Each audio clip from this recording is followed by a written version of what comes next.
Bonjour chers enseignants, le but de cette capsule est de vous expliquer comment utiliser votre courriel Outlook. Alors une fois connecté sur votre bureau virtuel, allez dans l'onglet Échange puis cliquez sur le bouton Outlook. Vous vous retrouverez alors dans votre courriel Outlook. Il est possible qu'on vous redemande de vous connecter avec votre courriel et votre mot de passe ou peut-être pas si vous vous étiez connecté récemment. Alors dans la colonne de gauche, vous retrouvez les catégories de Outlook, notamment la boîte de réception, l'endroit le plus utilisé, mais vous pourriez retrouver par exemple des brouillons de vos courriels, des éléments envoyés ou supprimés.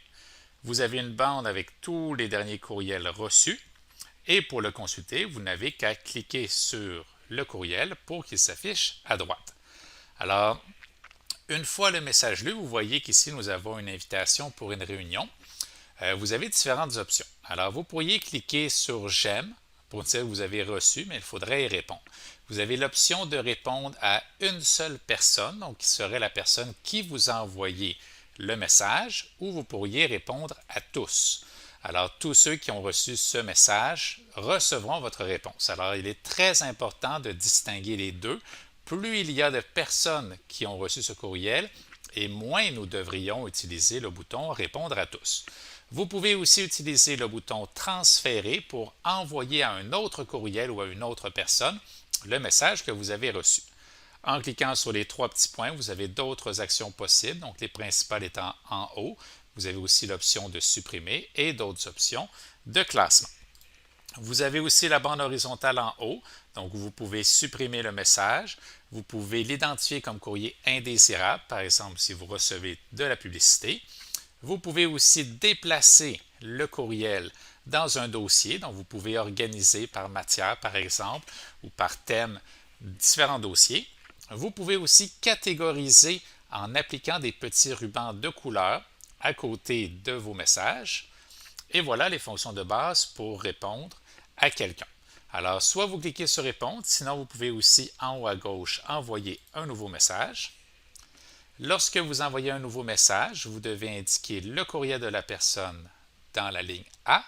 Vous pouvez aussi cliquer sur le bouton A pour ouvrir une sorte de carnet d'adresses où vous pouvez aller retrouver différents contacts ou différentes listes de courriels plus utilisés. Vous pouvez utiliser aussi la zone CC, CC qui veut dire copie conforme. Donc, vous envoyez à une personne un courriel, mais vous voulez envoyer une copie à d'autres personnes. Vous pouvez inscrire leur courriel ici, mais sachez que les personnes inscrites dans copie conforme, tout le monde verra leur courriel. Si vous souhaitez que les personnes ne voient pas le courriel des autres, vous devez ouvrir en haut à droite l'option CCI qui est une copie conforme invisible. Alors, à ce moment-là, tout le monde recevra le message, mais personne ne verra les courriels des autres. Donc, c'est une option qui peut être très intéressante si vous envoyez, par exemple, des courriels aux parents. Alors, vous indiquez, bien sûr, le titre à votre message. Vous allez indiquer votre message en dessous plutôt. Alors, je suis disponible mercredi à 16 heures. Sachez que vous avez différentes options de mise en forme du texte. Donc, toujours sélectionner la partie du texte. Vous avez un petit menu raccourci ici là, pour la police, la taille, les types de caractères et les couleurs.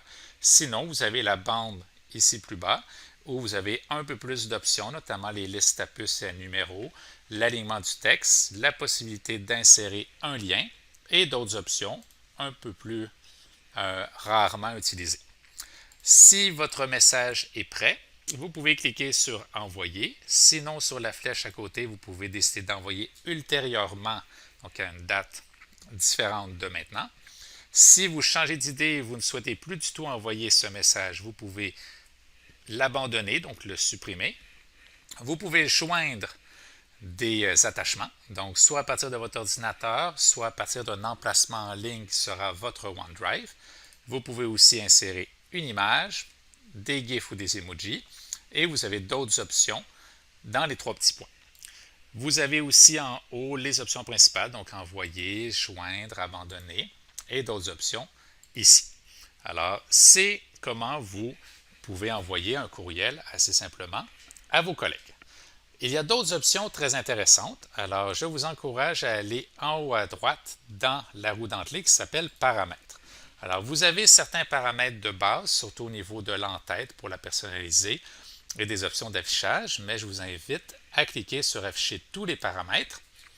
Et les deux premières catégories sont assez intéressantes. Donc, la disposition, donc c'est réellement des goûts personnels. Je vous invite à essayer différentes mises en forme pour justement avoir un Outlook à votre goût et décider qu'est-ce que vous souhaitez qui s'affiche en premier et dans quel ordre aussi. Vous pouvez aussi, dans le deuxième petit bouton « Composer et répondre », créer une petite signature électronique. Alors, ça peut être très intéressant. Alors, si vous souhaitez ne pas toujours avoir à écrire votre nom ou si vous souhaitez ajouter, par exemple, votre école ou votre niveau, donc vous pouvez le faire et automatiquement, cette signature électronique-là s'affichera quand vous rédigez un message si vous cochez ces deux options ici. Alors voilà pour des paramètres très intéressants. Vous pouvez aussi personnaliser d'autres éléments en cliquant en haut à droite sur vos petites lettres et en ouvrant soit votre profil Office ou votre compte.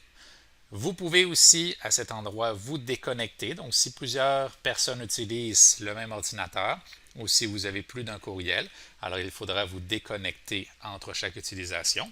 Et si vous êtes un peu plus curieux, deux options sont très intéressantes en bas à gauche. Donc, vous avez le calendrier que vous pouvez utiliser et vous avez aussi juste à côté les petits boutons Contact pour créer des listes de contacts de personnes à qui vous allez écrire régulièrement des courriels.